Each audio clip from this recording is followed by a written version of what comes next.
Hello everyone, welcome to my YouTube channel. Today I am going to do something for the very first time, and I am going to ferment food that I have grown myself. I am going to ferment salt and pepper cucumbers. So if you've been following me for a while, I know you probably heard me talk about wanting to grow more vegetables and grow more food.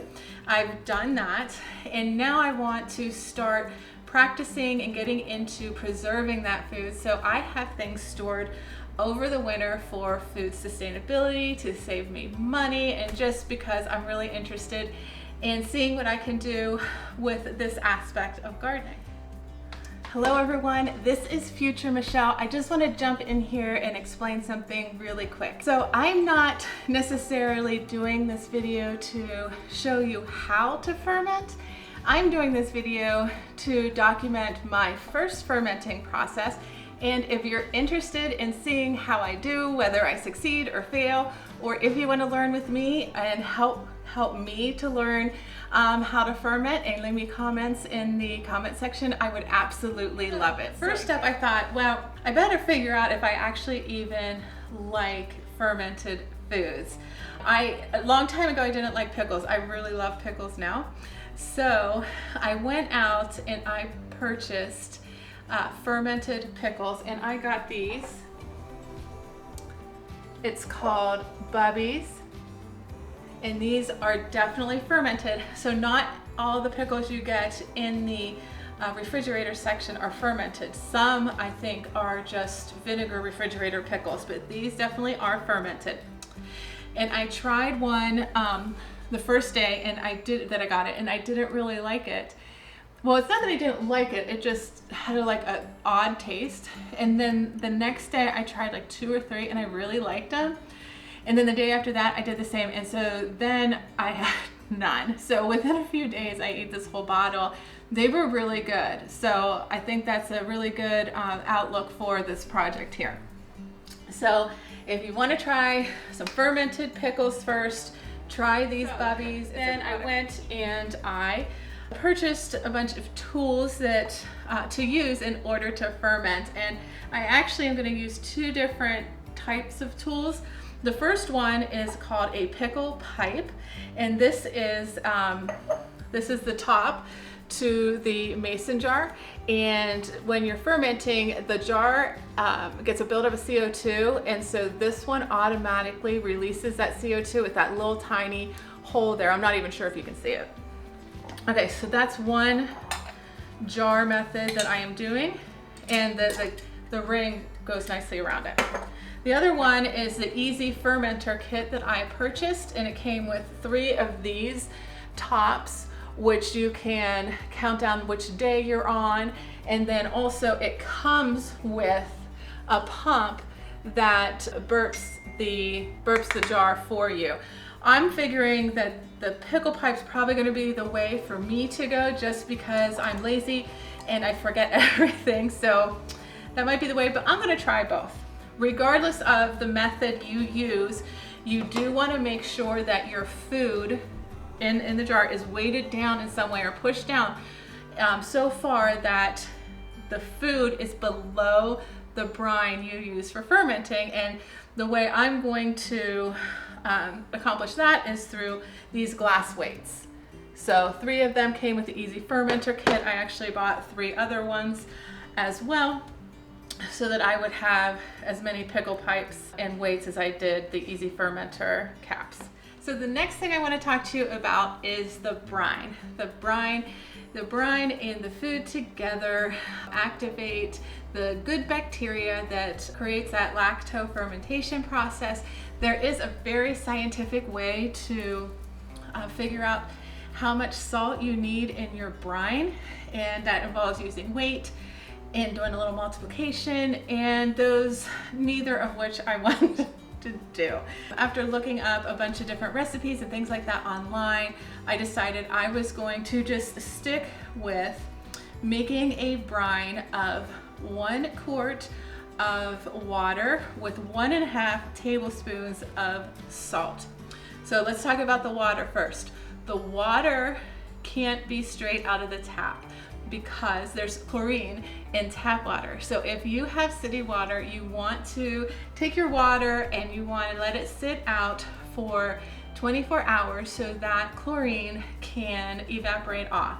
The chlorine could impact the fermentation process, so you definitely don't want that. Now, I don't have city water, I have well water, and I was having a hard time finding out information about well water in fermenting, so what I did is I just did the same exact thing to be on the safe side. If you know about using well water for fermenting, I would really love for you to put a comment below and help me learn all the details and ins and outs of this. So that's the water.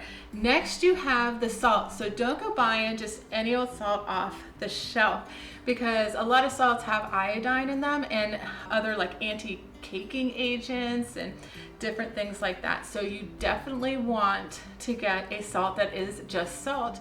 A lot of times you'll see people recommend kosher salt, sea salt.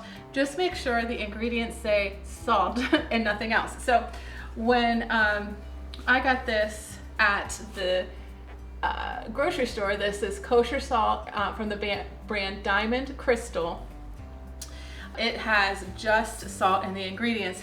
And now the other salt, kosher salt, the one with the girl with the umbrella, that one had like an anti-caking agent in it or something. I said, you know what, let's just be on the safe side. Oh, I just spilled salt everywhere.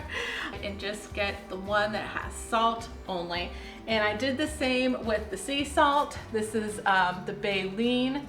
Now this one is coarse, so I'm actually going to use this kosher salt, which is a little finer first, before I start diving into a little coarser salt. Okay, so that's the information about the brine and the specifics about the water and the salt that you want to use. Next up, I want to tell you about what I am going to do first, which I only saw one recipe that included this step, and I definitely want to try it. So what I am going to do with my cucumbers is I am going to put them in an ice bath while I get the brine ready and get the herbs and all the other ingredients ready. And the reason for that is because somebody on the interweb said that it will produce a crispier cucumber, and that's definitely what I want, so I'm gonna give it a go. And then the ingredients that I want to use in my cucumbers today are dill, lots and lots of dill. Like, I love dill. I absolutely love dill. I'm growing it myself this year. I believe the variety that I found that I like, because I grew like 3 different kinds, is the Leafy Diana from, I think it's Botanical Interest, but it might be Renee's, so I'm not 100% on that. And then rainbow peppercorns. I have black peppercorns, but I thought it might be fun to use these rainbow peppercorns. I also have bay leaves, and people use bay leaves for the taste, I believe, but I also think they use them to keep the cucumbers crisper.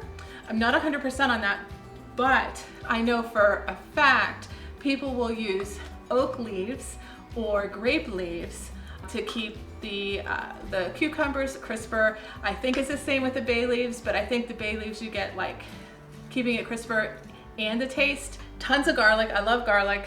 And then I saw some recipes with onions in them. Now, my onions aren't organic, the ones that I have from the store, so I thought, let me just get some of my little spring onions. I had a really pathetic spring onion harvest this morning, and I figured, let me just use those, and I know they're organic because I grew them myself, and I will buy organic onions in the future. So anyway, I have some of my spring onions, the Lisbon spring onions right there. I'm gonna use those as well. And so let's see, I think that covers it for my ingredients. So now I am going to give my cucumbers a really good wash. These are my salt and pepper cucumbers, first time growing these. And then here are my silver slicers. This is my second year growing silver slicers.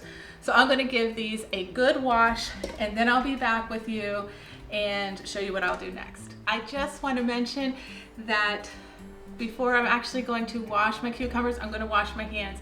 It's really important during the process of preserving food that you keep everything really, really clean. So I'm going to wash my hands really well. And all of the items that I'm going to use today have been washed really well in super hot water.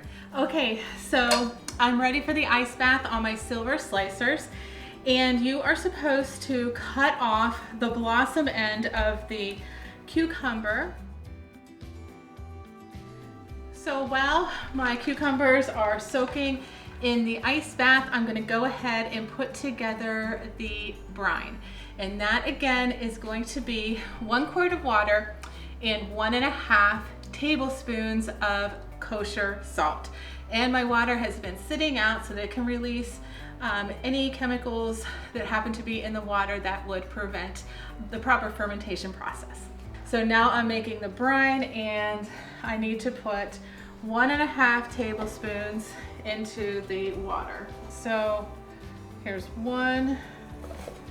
Okay, sorry, the salt's going everywhere if you see that. And then 2. Okay, the thing I read about the salt is you don't want to put too much or too little, because that can impact the fermentation process.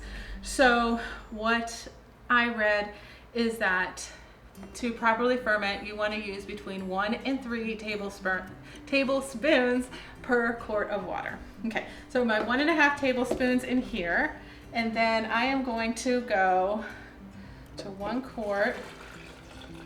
And then I'm using this one because I can shake it up real good for the water to dissolve. Oops. Okay.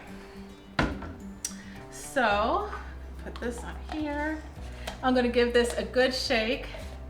Some people will heat it up and then let it sit at room temperature. I don't know, I don't feel like waiting for it to be at room temperature.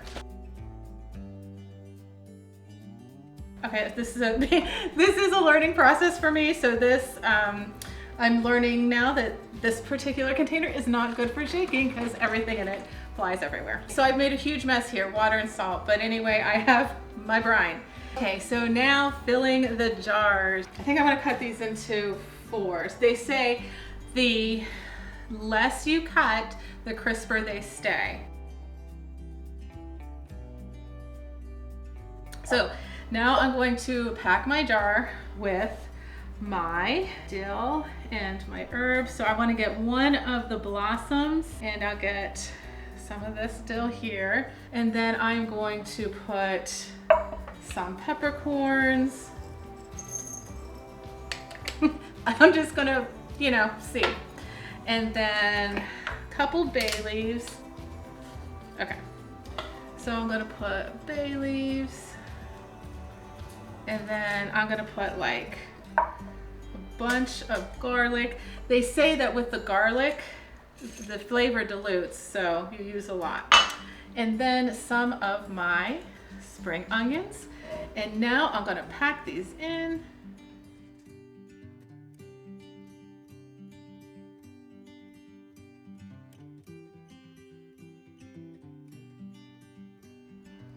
Okay, I think that's as good as it's gonna get.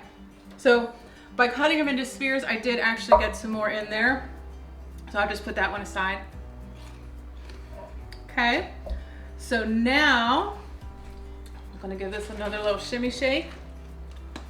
And I'm gonna pour the brine. Okay, you wanna leave like 1 inch to 1.5 inches from the top. Make sure your cucumbers are covered. So now I'm going to take my weight and push it down. There. You see the weight keeps it under the water level. The cucumbers under the water level.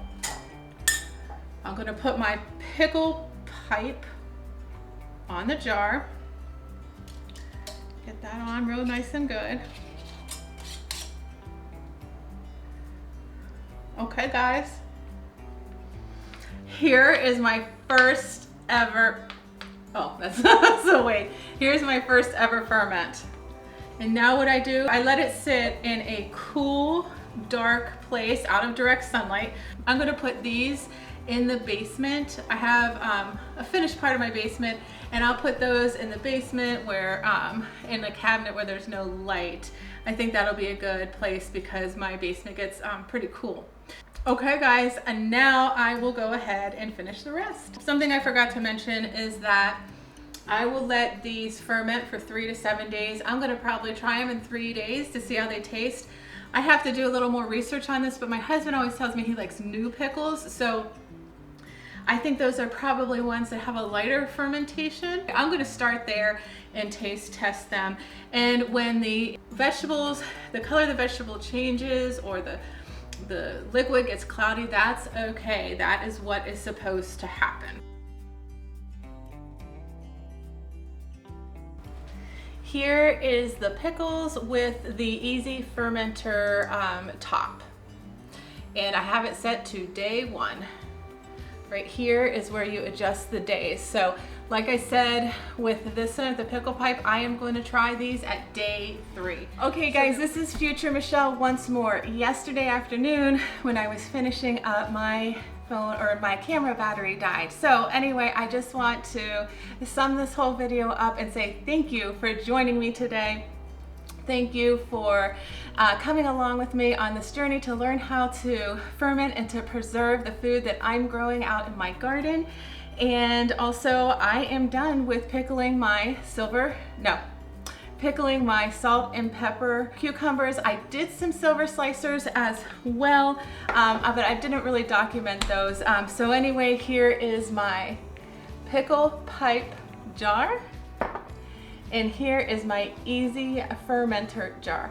And actually, when I say jar, I actually mean the lid and the method that I'm using to ferment. So stick around. In about probably in less than a week, I'll go ahead and open these up and give them a taste test, and you can join me when I do that. Thank you so much for joining me, and I will see you again next time.